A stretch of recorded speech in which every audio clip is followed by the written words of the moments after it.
Hello and welcome to Your Communities, Your Stories by me, Miss B.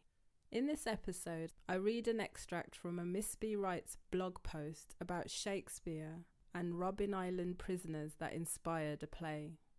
On the day that one of the last political prison mates of Nelson Mandela died, a South African play capturing life at notorious Robben Island was released.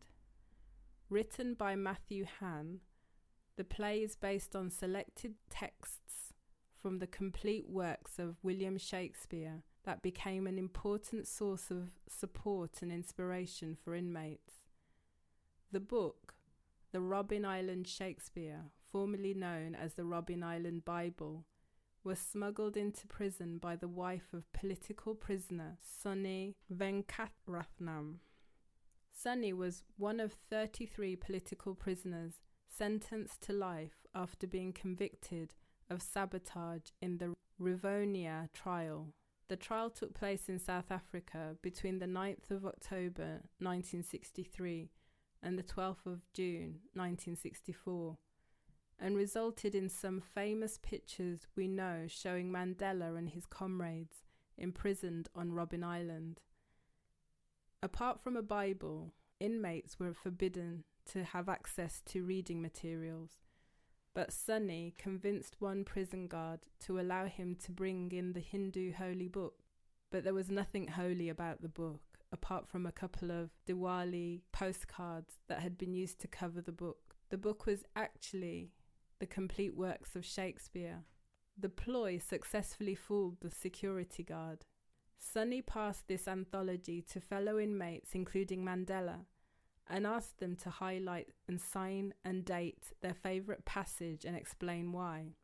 These explanations formed the basis of Hann's play, the Robben Island Shakespeare, which gave some insight into the life and experiences of the imprisoned men during apartheid, and weaves Shakespeare's words together with first-hand accounts from these men.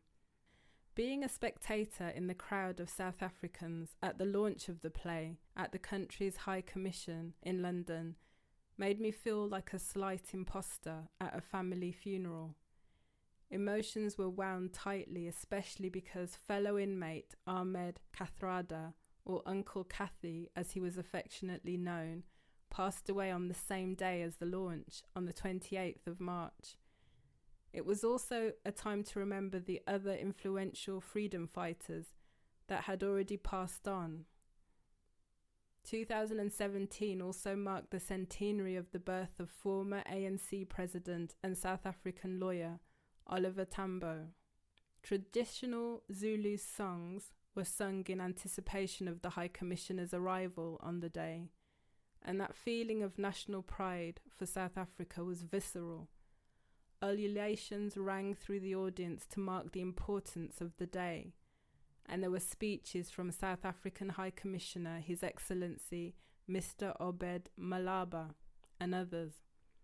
The speeches were interspersed with readings from the play performed by South African actor and writer Jack Claff and members of the South African Youth Ambassadors. The group was formed to ensure that youngsters born in the UK to South African parents would be able to learn, pass on, and preserve knowledge of their cultural heritage. The event gave me an important perspective on a period in history that I have only seen through the TV screens. It was powerful to think that those notable men had derived such a profound source of comfort and inspiration from a book of plays written hundreds of years earlier. Thanks for listening.